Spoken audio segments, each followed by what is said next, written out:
Hello, everyone, and welcome back to a very special episode of Three Dads and a Console. If you are new, we are a podcast. We talk about the latest and greatest in video game news that you need to know about, and we're here to do it for you. The show is also kid-friendly, so no earmuffs are needed. As always, I'm Waba Plays, joined alongside Court is here, and very special guest, the voice of the EA NHL series, James Cybulski. Welcome to the show. Thank you. Does that make me the console? Would you like to be which console would you be? I mean, I'm about as personable as a console. So how about that? Very excited to have you. I'm having that thing where I hear you in the game all the time, and now you're talking to me, not at me. So that's very cool. So you're sick of me already. I do not turn the announcer name off. I do like the level of hype you bring. You're the one guy who doesn't. Yeah. Well, so for me as a Canadian, I've heard your voice forever. So like for Waba, he's out in the United States. So like when the EA game happens, like I remember when it was at Old Check and such, and I was just like, oh, I grew up with Canadian voices. So and I think it's a Canadian thing. Like I can stand Jack Edwards just because I'm a Bruins fan, but it's different because like when people mention stuff like the World Juniors and such, and you hear all these announcers, and then when they do other teams and they go to other games, I was talking about how Harry Nail used to do to Waba before. He used to do the Sabres games. And I'm like, and I wanted to ask you the question later on about like how when you're a fan of a team and then you start doing other teams, it's like it's very weird. People don't realize like even a Gucci out in Vegas, like the guy was a Bruins guy for like forever on the radio, and now he's doing the Vegas Golden Knights. So it's very awesome how certain voices get around. But for me, I've always paid attention to the voices because I've always, in Canada, we get a lot more hockey, and we get TSN. We get, back in the day, it was TSN and CBC, and now you've got Sportsnet. You've got all these different networks. And then when the US networks all come in, and I always laugh because you'll see like Bob McKenzie on ABC, and I'm like, well, he's just there. He's not really an ABC guy, but it's just the different things. So how is that for you, James, as I'm going to jump right into it because it's just in my brain, that question. It's just, you're in the Vancouver area. Mm-hmm. You said your dad was a Bruins fan growing up. And for me, my dad played for the Canucks and was a Bruin. So I have 2011 was tough for me. It's fighting the same team at the same time, but how is it? What team did you cheer for growing up? And how do you distinguish yourself between being an announcer and a fan at the exact same time of the game? Well, it's funny. It's we've got time for this, right? Yeah, got a lot. Yeah, I'll give you the War and Peace, I guess, if we were a podcast. But for me as a kid, my dad was a huge Bruins fan. I grew up in Ottawa originally, and I knew he taught me to hate the Habs as a kid, right? So the Habs were kind of the gold standard. They won all the time. My dad was a Bruins fan, and I knew I didn't like the Habs, but I didn't necessarily love the Bruins. I didn't mind the Bruins, but I didn't love the Bruins. And I was about 5 years old, and my mom's sister, my aunt, had moved to Edmonton right around like end of the 70s, right around 1980. And for Christmas, and my birthday is 10 days before Christmas, so I get a lot of combined presents, for anybody who's a December baby. But she sent me as a gift one year an Edmonton Oilers toque, scarf, and mitts. And the Oilers had just joined the National Hockey League from the World Hockey Association. And so I just kind of was of that, I don't like the Habs. The Bruins aren't my jam. Hey, you know what? It's Edmonton. I mean, it could have been the Hartford Whalers that she sent me. I think it's perfect storm. You kind of like hopped on like the best team bandwagon at the right time.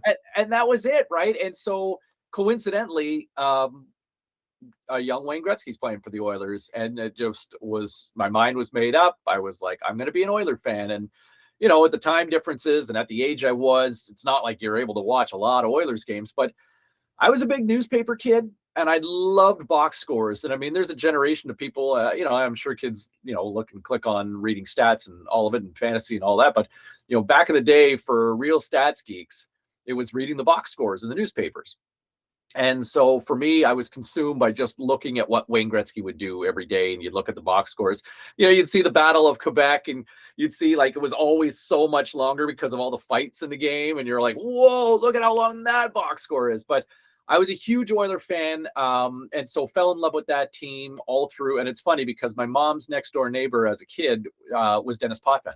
So my mom had some love for the Islanders. Not that she's a hockey fan or much of a hockey fan, but so there was, the Islanders and the Oilers rivalry. And my mom, hey, Denny Potvin, Denny Potvin. I'm like, well, we're not cheering for him right now. And so all through the 80s, I was an Oiler fan. And then when they started breaking up the band, I loved Gretzky. So I felt like some of my loyalty went to LA to kind of keep an eye on Gretzky. You still like the Oilers, but as the band continued to kind of break up and Messier going to the Rangers and, Coffey was gone to Pittsburgh and it just kind of continued. Right around that time in the early 90s, the Ottawa Senators were born in the National Hockey League again, or they returned to the National Hockey League. So, at that point, it was like, okay, we're going to cheer for the home team. And, the problem was the Senators were, one giant poop emoji for the first 6 years of existence. And so there wasn't a lot to get excited for outside of, drafting Alexei Yashin and a couple of moments that took a while. You thought you had Daigle, I remember that score hockey card when he dressed up like a nurse. And I'm just like, I was at a hockey tournament in Ottawa and I'm like, oh, I hope I run into him. And then he has his first year and I'm like, whoa. Well, and if you look at Daigle's numbers, to me, I think he's probably one of the most misunderstood stories. Like, obviously, he did not turn out to be the next Guy Lafleur as everybody hoped, but he was incredibly charismatic, and I think probably in a lot of ways he was born, or he came into the NHL probably 15 years before his real time, because he was lightning quick. I mean, he was all speed and skill. Like that's a player who would have shone in today's NHL or post NHL lockout the year they canceled the season and rewrote the rule book. But that was a player that I think incredibly talented. I don't know if he loved the game, but he's a fascinating story in my eyes. And I think the entire city wanted to root for him. He was, the bridge between the French and the English and Eastern Ontario and Western Quebec. And obviously it didn't work out. But anyway, so that's where I was a Senators fan. And then I moved to Toronto. The Leafs were always kind of the lovable losers that were on Hockey Night in Canada as a kid. But, I wasn't enamored. I certainly, you rooted for the Leafs because they were terrible for so long. We don't do that. As someone who lives in Toronto, it's a hatred in my family for that franchise. Well, it's amazing how many Habs fans that live in Toronto too, right? So it's a big city, and going to Vancouver, I got there right at the time of the West Coast Express really kind of finding their way, and so that was an exciting time. And I think when you're covering people and you develop personal relationships, I think over time working in the media, I'm going to sound like Switzerland here, but if you had to nail me down to a team I'd love to see win a Stanley Cup, it'd be the Ottawa Senators. But I have found that having to work being Mr. Impartial in press boxes, no cheering in the press box has always been the unwritten rule. So you kind of learn to stay impartial, but I find I cheer more for players individually than I do for specific teams. But I would absolutely, as somebody who grew up in Ottawa, I'd love to see the Senators hoist the cup one day. And living in Vancouver, I mean, I'd love to see, this city get a win at some point, because it's been 50 years and the toxicity in this town as a sports town is kind of sad. So I'd like to be the next Vancouver change. is like my dad, like it's odd enough that they had no history of the franchise in Vancouver. Like they didn't save any of the stuff. There was actually a historian, his name's Andrew. I can't remember his last name. He messaged me on Twitter once. He was like, hey, I have a bunch of your dad's stuff. You ever want it? Like I'll get it out to you. And I said, well, if I'm ever in Vancouver, I'll get it. I don't want him to spend that kind of money to ship it. I'm like, I'll figure it out. But they didn't save any of that kind of stuff. Like I remember, like my dad was the first one to win the Molson Cup there, and like they don't, like Vancouver doesn't talk about their history. They do now. It's almost like 2011 was the start of the Vancouver franchise, or Pavel Bure, because it's very weird.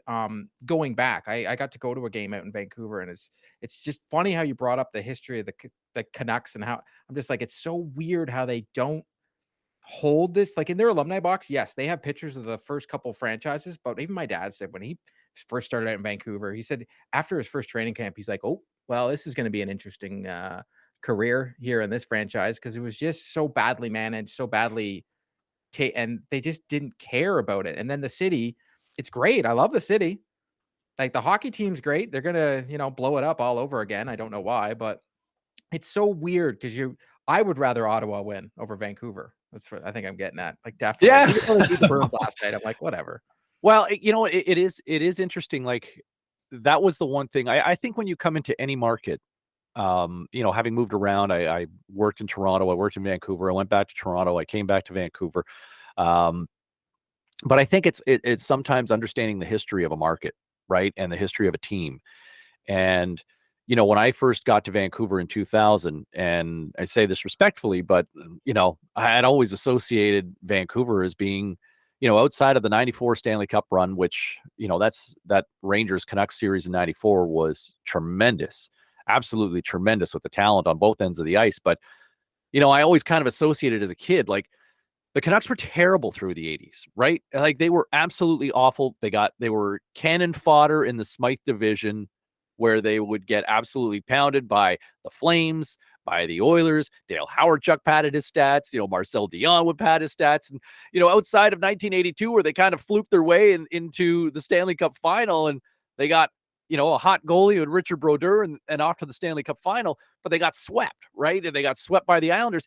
So, for me, I never associated much in terms of success. I mean, it was, for me, it was Tony Tanti was the guy in the 80s who put up all the numbers for the Canucks. And so, when I'd hear, when I first got out here, I'd hear people, Darcy Rhoda, and I've gotten to know Darcy, and he's been an institution in this market for years, but like people go, Darcy Rhoda, former Canuck, and it'd be like, I don't know if that's, I don't know if you want to wave the flag for that, right? Like, I mean, when you think of other markets and the history, but it really took Vancouver a long time to really build something to be proud of, because the 70s, obviously, and when Newsy was there, it just wasn't, I mean, your dad, obviously, his name has some reverence, like in terms of what he was able to do. And what he was able, and like there's certain names like Orland Kurtenbach, and Pat Quinn, and there's that sort of reverence that when people kind of look at certain players.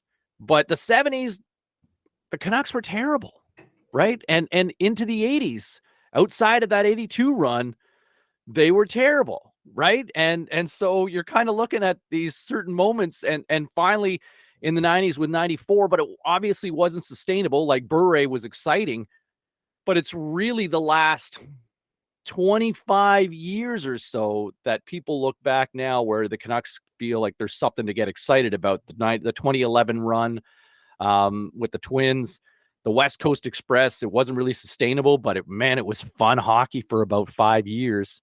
And then obviously 94 as well. So how's your dad doing anyway? He's good. He's driving to Florida, I think, about now. He's gonna be I think is he a snowbird? So he's Florida in the winter, and it's funny. He's French, so he's with a lot of the former Canadians. So a lot of them all live out on the Gulf Coast of Florida. Yep. So I know he's got a tea time in a couple days with Shutt. And they do their exercises in the wave pool. Very nice man. That he's very good. We're actually going to I'm going out there in March, and we're going to go to a game. Does Bobby still skate? No, his back and knees are gone. Okay. They're gone. He can barely, like when he golfs, it looks like he's taking a slap shot. He can barely get his back around. But like he's doing this exercise routine with Steve Shutt because his knees are gone too. And they're trying to get their knee strength back because my dad wants to get on the ice with my daughter. So that's his goal. To get on the ice by the end of next year. Oh, that's awesome. Yeah, I mean, you hear Bobby's name gets mentioned from time to time here in these markets. Which is weird because I'm a Bruins fan because I was born in the Boston side of the family. But when I went back to Vancouver in 2016, I went to a game with a buddy of mine, and we went out to the bar and all my age group. And he was like, "This is Bobby Lalonde's son," and I didn't pay for a drink for the rest of the night. Like it was just like it was, and I'd never had that growing up in Toronto. Like they don't care. Toronto, unless you're a Toronto Maple Leaf, like no one cares. Well, I would say I think it depends if the name kind of has some resonance, right? But I think with Toronto, in a lot of ways, there's so many people that everybody seems to have an angle, right? Where Vancouver is, it's funny, by Canadian standards, Vancouver's still a big city, but Vancouver's a small town in a lot of ways, Like it's, there's not, in Toronto, you can find something to do every night of the week, where in Vancouver, like, for the first 3 days of the week, like the sidewalks are rolled up, right? Like it's pretty quiet. And so, you know, everybody wants to work an angle, everybody wants to work a gimmick. But I feel like maybe the gimmicks are a little more appreciated here in Vancouver, whereas Toronto, there's just so many people. Like I remember it's kind of sad and embarrassing to kind of to share this story now, but I was working at a Canadian sports network at the time, which has since been swallowed up by Sportsnet, but it was called The Score in the early 2000s. And I remember one night we were in Toronto, early 2000s, and we're trying to get into this after hours club. And I was with a buddy of mine who was like a team services rep for the Toronto Maple Leafs. I was with a buddy of mine who had won a Grey Cup, and he was playing, I think, for the Calgary Stampeders at the time. And there was myself who, I mean, I certainly don't want to overstate who I wasn't by any stretch, because, not that I was most, overly recognizable, but I had a little bit of TV personality, or at least profile.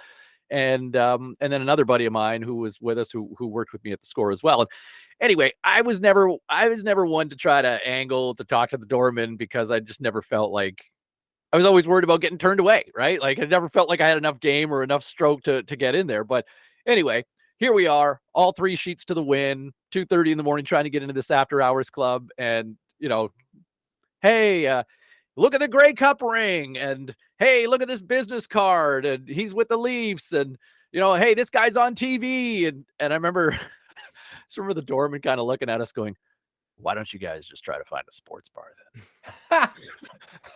So you didn't pay for a drink, but some of us are still struggling trying to find our gimmicks there. It only happened in Vancouver. Like I've been to Boston. I went to the Stanley Cup Finals. I was hoping to run into a buddy of ours there, the Wabas and I, but I was at the game and I'm wearing my dad's jersey, and I'm walking around the hallways, and no one knew who I was. Just happened, someone yells my name from across the thing. I turn around and he's like, "You're not news." And I walk over to him, and it ends up being Stan Jonathan. And he was like, wow, no one will be wearing that jersey. Like, he was like, you suck out like a sore thumb. Stan Jonathan gave you the call out. Wow. Like, well, because him and my dad used to be roommates. Yeah. So like he knew my dad very, very well. Like they were on that, the anniversary team that just went up in Madison Square Garden. But anyway, it's different. It's different for me growing up in Toronto, but obviously you have the same, sort of thing. Like, and when you're south of the border, everybody calls you Lalonde as opposed to Lalonde. Yes. Lalonde, right? Yes. It's funny. We were voicing one of the first year I was voicing the game, and Dennis Potvin's name came up, and I had always known him, associated him as Denis Potvin or Denny Potvin, because of my mother. Right now, my mom is fully bilingual, but I mean, she sounds English when you talk to her in English, but if she talks French, like she's got the accent and everything. But it was always Denny Potvin, because of, just the amount of bilingualism in Ottawa. We get into the voice booth, and I had Ferraro near screaming at me over. He goes, "If you say Denny Potvin, people are going to look at you like you've got 3 heads." I mean, what are you talking about? His name's Denny Potvin. Guys, he's French. He's like, "It's Dennis Potvin." So that's how he's known. Did you in actually New York. record with him? Yeah, Ray and Were you both in the booth at the same time? So up until COVID really hit and changed the world, almost 3 years ago now, which is kind of crazy to say, we would do voice sessions because Ray's local in Vancouver, and I'm obviously in the Vancouver area as well. So we would meet up. Some of our sessions would be solo, and some of our sessions would be dual sessions. And the dual sessions were, I say this, they're way more fun because you've got somebody you can play off of, right?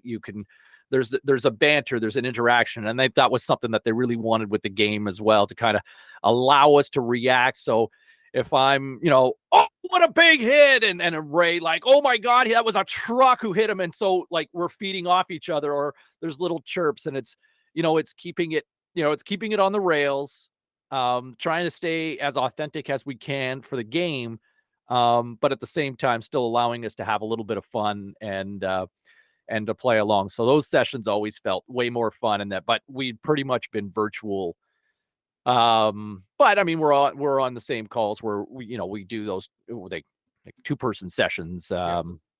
Really, but yeah, most of it's done virtually. This is why I've got all the dressed up. We all kind of had to create virtual rooms now, right? Like you guys with look at Court's background, right? He's got all the toys, the movie posters. Where before it was just like you held a phone up and it was all grainy, right? Exactly. How'd you get wrapped up with EA anyway? So you Doc Emmerich did it before you, which those are, big shoes to fill.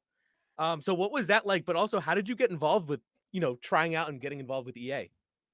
One of my best friends and I hosted a podcast together, a guy named David Sanchez, who is a football analyst for both the National Football League and the Canadian Football League here in Canada.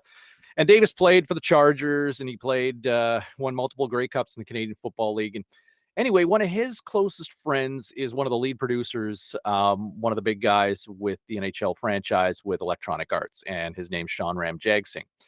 Oh, And anyway, just long story short, Davis and I were chatting one evening because we frequently chatted, and he was just saying he was talking to his buddy Rammer, and he said they're looking for a new broadcast team for the video game, and they're auditioning all these guys, and kind of rattled off some of the names that were auditioning, and I kind of thought to myself, man, and I'd love to do that, right? Like, I've been playing video games since really the birth of Pac-Man, right? And so I feel like I'm part of that, original video game generation. And so, the NHL franchise was certainly near and dear to my heart over the years. And I said, and so I asked Davis, I said, hey, do you think you could ask your buddy if I could get an audition, or at least get a swing at the plate? And he said, yeah, no problem. Let me ask him. And anyway, true to his word, I guess about 3-4 days later, I get an email from an HR representative from Electronic Arts, and I think they were based out of California, but they said, hey, look, your name's come up as a person we'd like to audition. Can you be available?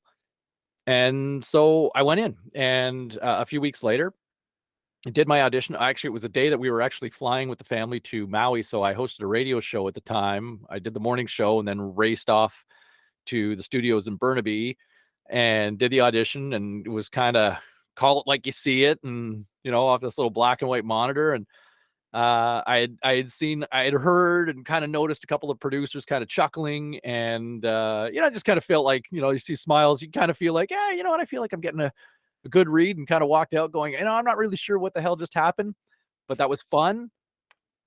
I feel good. I felt like I was representative of who I was. I made the most of it, I thought, and off we went, and raced off to the airport and went to Hawaii. And, I kind of forgot about it, to be honest with you, the audition, because, I didn't hear anything for a month. And, and then, I thought, I think it popped in my head at one point where I thought, you know what, I'm just happy I had a chance to audition. Like, if nothing else, I'm proud of the fact I did it. And then I get an email that says, hey, we've shortlisted the audition selection process, and you've made the shortlist. We should have a decision in the next week to 10 days. And I was like, all right, still at the table. Okay. There we go. Cool. And crickets for another month. So it's like, again, well, you know what? Hey, I made the shortlist. That's pretty cool. That's awesome. Get an email a month later. It says, hey, we'd like to schedule a chemistry test with you and another talent. Can you come in for another session? I go in for, obviously, sure. So I go in for a session, and who do I run into in the parking lot is Ray Ferraro. And now Ray and I had worked together at TSN years past, and so familiar with it. And I'd assume that, okay, look, if I'm auditioning with Ray, this has to be serious, because Ray was kind of the third man in the game before, before he's been kind of right hand. He was kind of with Doc and Eddie. And so I was kind of like, oh boy, like this is for real now. And so we went in, and I think, went in for about 15 minutes, and I think they heard what they wanted, and they said, all right, this is great. We'll let you know. And again, crickets for like another month. So like, this is quite the process. And then I get another email about a month later, and it's this is kind of middle of summer, and they said, look, we'd like to schedule another audition with you. Can you come in? And it's like, now it's like, okay, I want this. Like, I want this. And like, oh my God, like now there's legitimate butterflies and all of it. And so I go in, and one of the producers, a guy named David Pritchett, just said, look, we really like the energy you bring. We really like the fun. We just also want to make sure you can bring the goods in terms of just the straight goods. So I want you to give it to us a little more straight, a little less, and and I think the other thing was, Doc Emmerich was the voice of hockey for a generation in America for 40 years. And, when you look at the people who've done the game in the past, whether it was Gary Thorne before Doc, right? And Gary also, a voice of hockey for a stretch on ESPN. And before that, you had Jim Hewson and Huey, Hockey Night in Canada. And honestly, like, you're talking about 3 Hall of Fame, all-world hockey voices that have been part of the game. And, respectfully, it was a little bit of a who in the blue hell is James Cybulski, and the sense that, I think, Court, to your point, I think some people would be familiar with me from my time, whether it was Sportsnet or TSN or The Score, but mostly as a reporter, not as a conventional play-by-play guy, despite the fact that this is what I always wanted to do. There just weren't a lot of opportunities to get those chances. And, and as a kid, you're breaking into the business, you follow the money, you take the job, it's like, I got a job as a reporter for you. I really want to be a play-by-play. Well, we have a reporting job for you. Okay, I'll take the reporting for 200, Alex. And so anyway, they basically said, like, look, there might be some pushback here.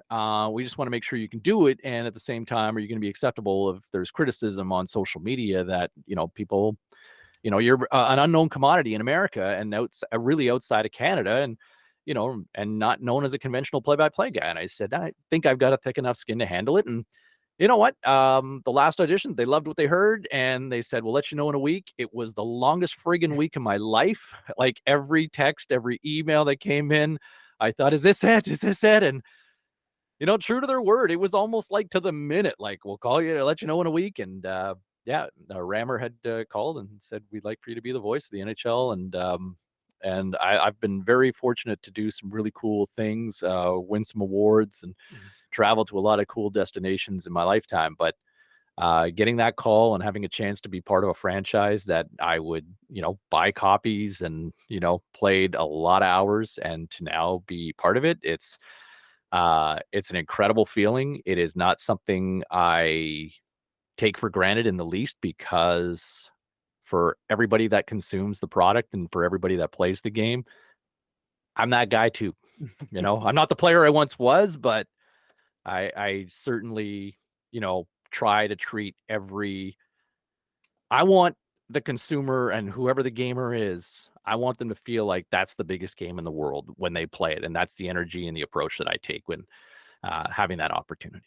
And no disrespect to Doc, but I do enjoy the energy level compared to the previous iterations. Again, he's good at his craft, but definitely a difference when you hopped on board. And it's different, right? Like, I think there's an element of there's a theatrical component to it, right? It's different because you're trying to manufacture an energy that doesn't fully exist. I mean, you're going into a studio. There's no game. There's no 20,000 people aren't there when you did it, or did they just let you ad lib the whole time? There's a lot of it's mostly ad lib. It's basically a context that, okay, we need a pass over to the right side, or a pass over to the right winger. And so you injected Biscuit into the game.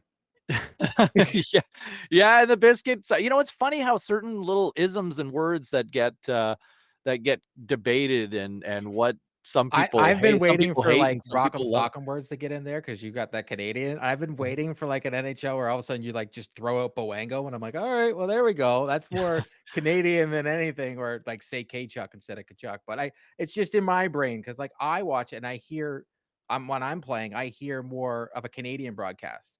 Because when Doc Emmerich did the game for me here in Canada, I'm like, I didn't grow up with Doc Emmerich. I grew up with Jim Houston. I grew up with Harry. That's who I grew up with. Yeah. So when they did Doc Emmerich, I'm like, why do all the Americans love this guy so much? I'm like, I'm so confused.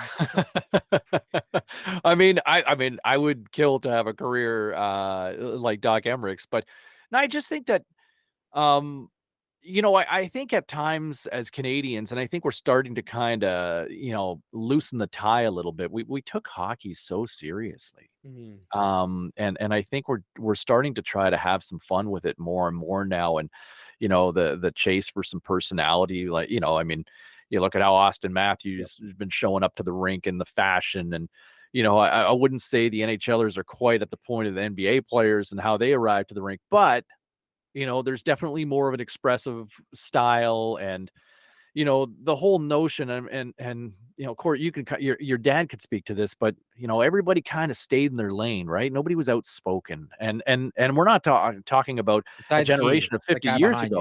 you. Guy was a Yeah, little outspoken. yeah, Just tiny bit. so and like so many of these players, that weren't allowed to have a personality, and I think hockey's starting to embrace that. And for me, calling a game, and to me, I am of the approach that you're selling a product. Mhm. And not that I ever really wanted to be a salesperson, but I think that if somebody's sitting down and willing to take the time to whether it's play a game or whether it's to turn on a television or a radio or a streaming service to consume a product for 2.5 to 3 hours, man, it better be good, right? With all the options out there, and to me, it drives me nuts when I can turn on a TV or turn on a game, and within seconds, I can tell you that this game means nothing just by the tone of the broadcaster, right? Like it's a blowout, and the broadcaster checks out. It's like you got a job to do, yeah. And to me, like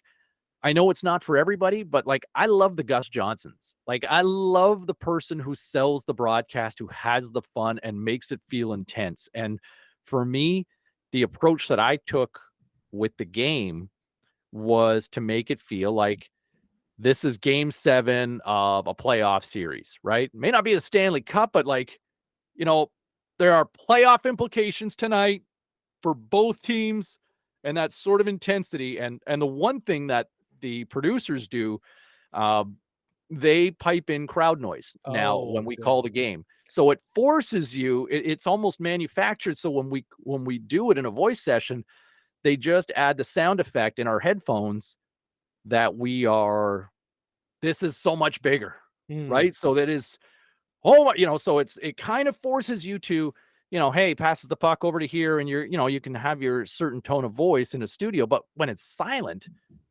you don't necessarily perk up. And, but now you have crowd noise, it's a force of habit to all of a sudden feel like you got to start speaking up a little bit louder. Right. So should have put a crowd noise in for this this podcast then.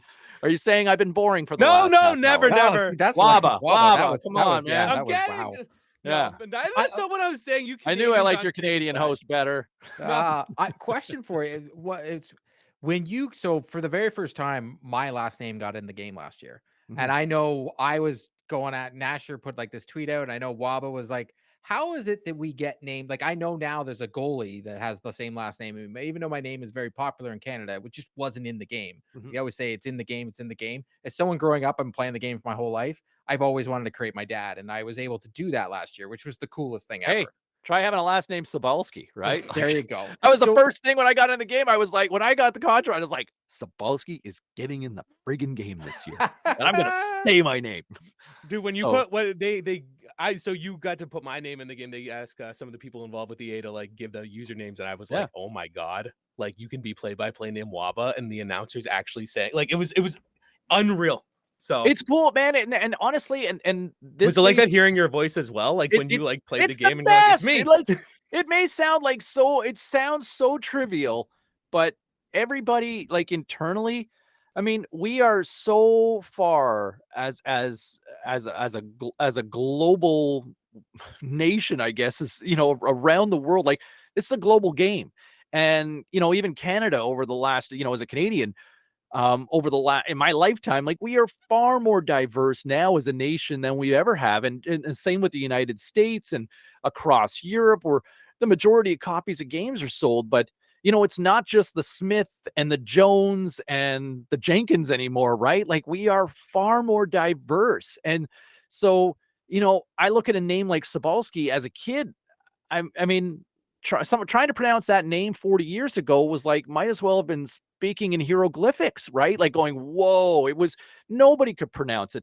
Now I feel like Cybulski is simple compared to other people's last names. And, to have that opportunity to put your name in the game, man, inclusivity, right? And Right. that's the one. I put that out on social the first year, and I said, look, if there's anybody who wants their name in the game, like, let me hear you. And we just started compiling a list, and I think we're up to about 5,000 names in the game now. And some of it, like for familiar names, like Court, for your last name, I think sometimes it stems from just alumni. So for former players that, whether they were members of the alumni association, but and one of the things that I think the producers and the community have really tried to do in the last couple of years is, hey man, like let's get as many names possible in the game. So you use probably the current NHL roster.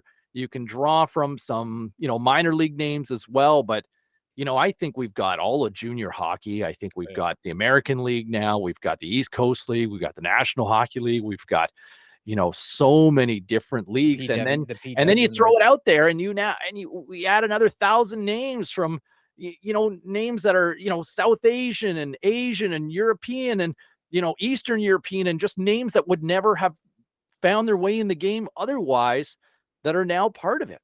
Well, now you can just get my dad added as an icon, Oh, and then yes. I'm good. It's funny because I see all the Vancouver guys, and I actually emailed the person that's head of the alumni. I'm like, you're in the game.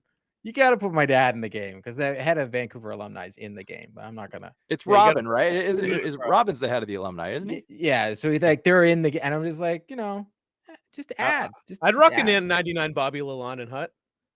Yeah, he'd be fast. Did you say a 49 Bobby Lalonde? Well, he was very It's gotta fast. be at like, least 67 by- for bronze. We're Come going on now. back to the 1990s ratings where guys could still get like a 49 or something along those Well, lines. like right? I still think about like when NHL first came out. That's when I see Ovi behind you, and I'm like, well, that's when Gretzky hit the 802.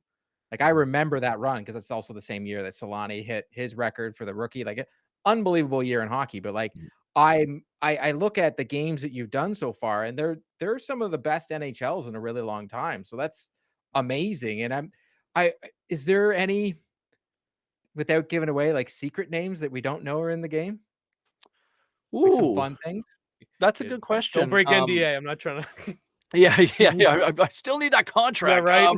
You want you back for 24. No, you know what? I'm trying to think. We haven't done any phone book in a while. So, off the top of my head, there's not anything that comes to mind.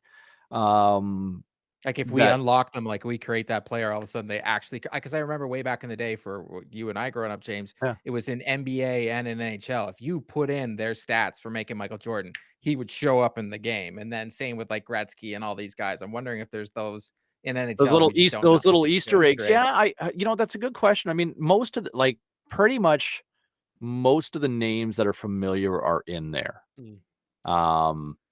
It's just a question of the actual the physical creation or the digital creation of a specific player. Like if they're not part of the alumni, then I think that usually impacts it. And I think back like just a few players that were buddies of mine over the years, and Todd Bertuzzi is an old friend of mine just from my days of covering him. We've stayed in touch over the years, and he since he was no longer a player, he wasn't in the game, and I was like, man, what's going? We gotta get Bird in the game, and somehow in the last couple of years, he's now like a playable, good part player of the alumni team or whatever that looks like, right? It's So a team building this time around. You got him to 92 right now. Good who's job. a 92? Is it Bertuzzi a 92? Yeah. The Bertuzzi a 92? That's too high. You have to Come on, do you a see him lot at to his own get him. end? You could just get him in a pack. I know we were talking about like having fun in the games and different stuff, and one of the last questions I want to ask you about is the inclusion of you might have remembered this, your co-host Snoop Dogg a few years ago. Can you tell us about that? Did you get to meet him? And if not, like what was recording like? Because you had to Did you get to meet him at all, or no? We flew down to Los Angeles and spent 2 days in his studio with him. You recorded with Snoop. Yeah, Okay, yeah, so yeah. here's how we talked about this before. I'm like, I can't believe that they made James talk to Snoop Dogg like he was there, but he was just alone in the booth. So you're telling me you and Snoop Dogg actually got to like that was banter? We flew down. It's funny. We had kind of brainstormed. I want to say probably about 6 months earlier about who'd be kind of a fun name, like as a guest commentator. And we were just, we were throwing, just throwing things against the wall. And I think I might have mentioned Snoop, and it was like, oh man, that would be cool. And he had done some stuff with Yeah, he's Madden. in Madden. Yeah, but he's Yeah. a huge hockey Yeah. fan too, right? Like he goes Well, to games. you know what? wouldn't use the I word don't. huge. He wears I Kings don't. gear all the time. I don't think I'd say he's a huge hockey fan, but he's a sports. But he's a huge. But I would say this: he's a huge sports fan, right? So and I'll tell you, like we flew down, and when they said this is a go, it was like, oh my god, this is crazy. And we flew down and spent 2 nights at his studio, or 2 days at his studio, and he was everything you would expect him to be and more. Like he was fantastic. He took a lot of breaks. Like the 9 o'clock scheduled starting time was probably closer to 11:15. enough. But man, like he was so much fun. And one of the coolest things he had said, we had flown down, myself, along with 3 producers.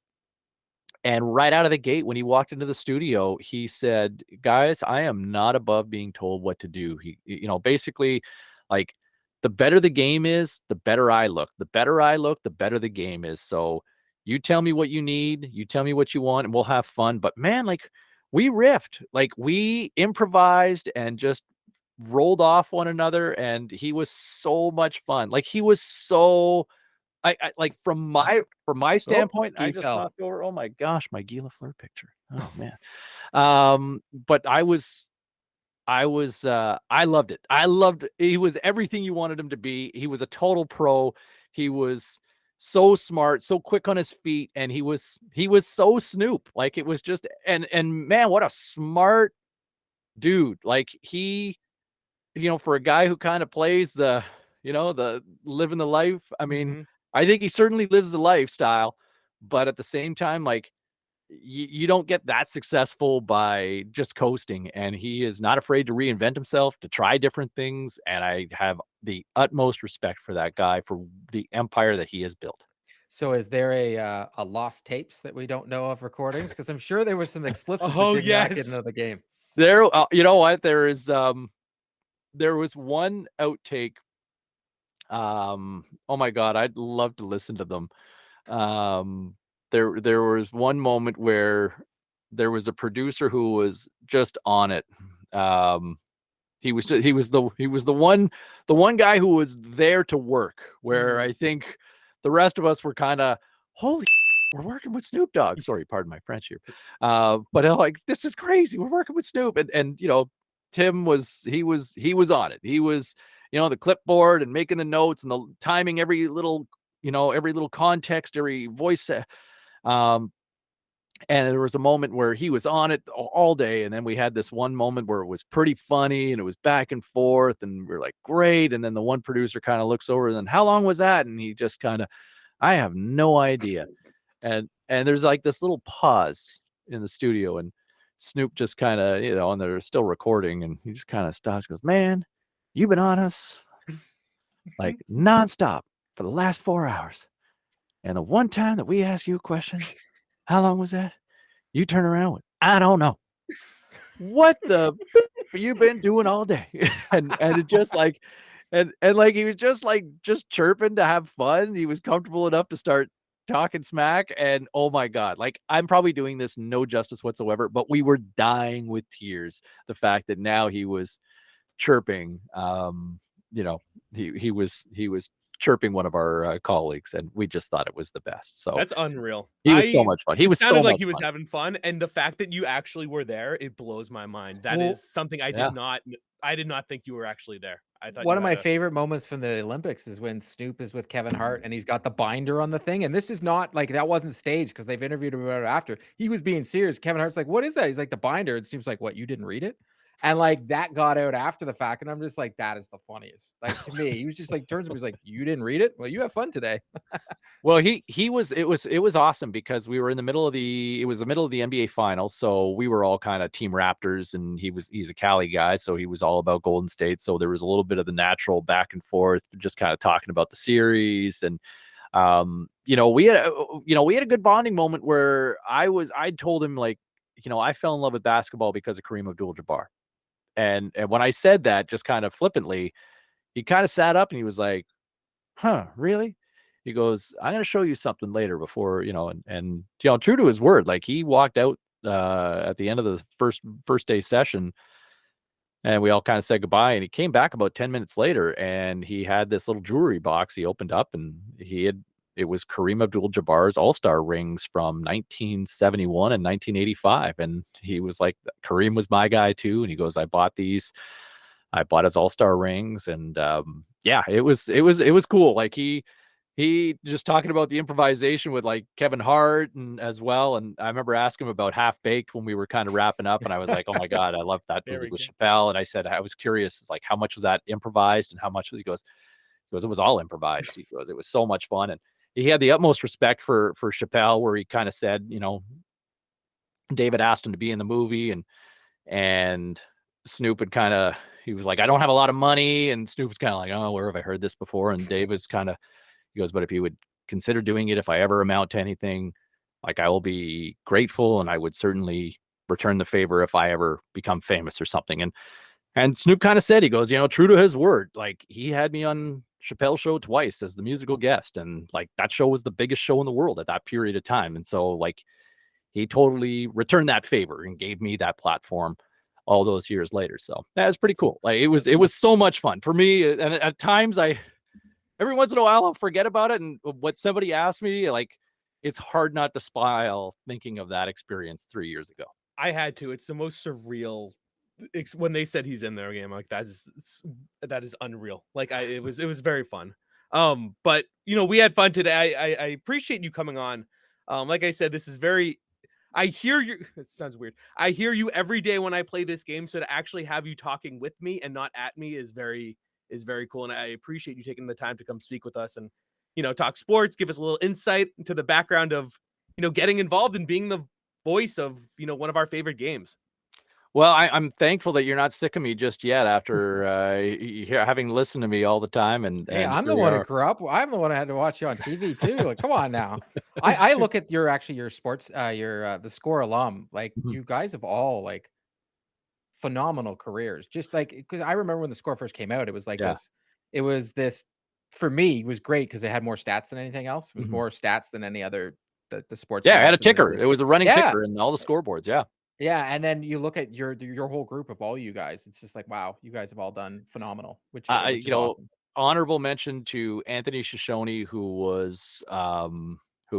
kind of ran that outfit, and love that guy. And he gave so many of us just the opportunity to allow us to be ourselves, whether it's Elliot Friedman, whether it's Tim McCallum, Sid Sixero, Cabral Richards, Martin Geyer.